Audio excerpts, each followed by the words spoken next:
السلام علیکم ورحمۃ اللہ وبرکاتہ۔ ناظرین، آج ہم یہاں پڑھیں گے تشہد یعنی تحیات، ترجمہ کے ساتھ اور ساتھ میں تفسیر بھی۔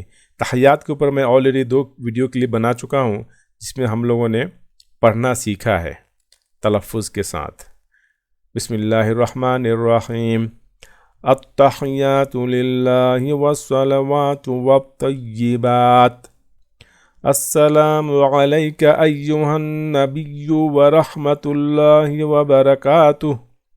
السلام علینا وعلی عباد اللہ الصالحین۔ اشہد ان لا الہ الا اللہ واشہد ان محمدا عبدہ ورسولہ۔ ترجمہ: میری تمام قولی، بدنی اور مالی عبادتیں اللہ ہی کے لیے ہیں۔ اے نبی، آپ پر سلام ہو اور اللہ کی رحمت اور اس کی برکات ہوں۔ ہم پر اور اللہ کے دیگر نیک بندوں پر بھی سلام ہو۔ میں گواہی دیتا ہوں کہ اللہ کے سوا کوئی معبود برحق نہیں، اور میں گواہی دیتا ہوں کہ محمد صلی اللہ علیہ وسلم اس کے بندے اور اس کے رسول ہیں۔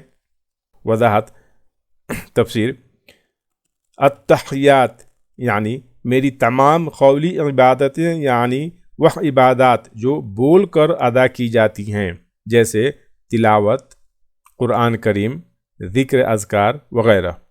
والصلوات، اور میری تمام بدنی عبادتیں جنہیں جسمانی اعضاء کے ذریعے ادا کیا جاتا ہے، جیسے نماز، روزہ، حج وغیرہ۔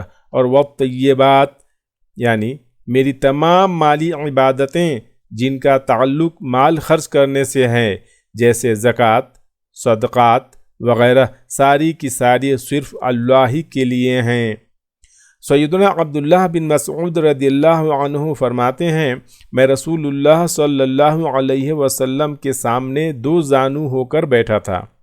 آپ صلی اللہ علیہ وسلم اپنے دونوں ہاتھوں میں میرا ہاتھ پکڑ کر مجھے التحیات سکھا رہے تھے، جس طرح مجھے قرآن کریم کی کوئی سورت سکھلایا کرتے تھے۔ صحیح بخاری حدیث نمبر 6265۔ آپ صلی اللہ علیہ وسلم نے فرمایا، نمازی تشہد پڑھنے کے بعد جو کچھ اللہ سے مانگنا چاہے مانگے۔ سنن نسائی حدیث نمبر 1163۔ آپ صلی اللہ علیہ وسلم نے مجھے حکم دیا کہ میں یہ تشہد دوسرے لوگوں کو بھی سکھلا دوں۔ سبحان اللہ۔ جزاکم اللہ خیرہ۔ اگر ابھی تک آپ نے اس چینل کو سبسکرائب نہیں کیا ہے تو برائے مہربانی سبسکرائب کریں، لائک کریں اور تک پہنچائیں۔ جزاکم اللہ خیرہ۔ السلام علیکم ورحمۃ اللہ وبرکاتہ۔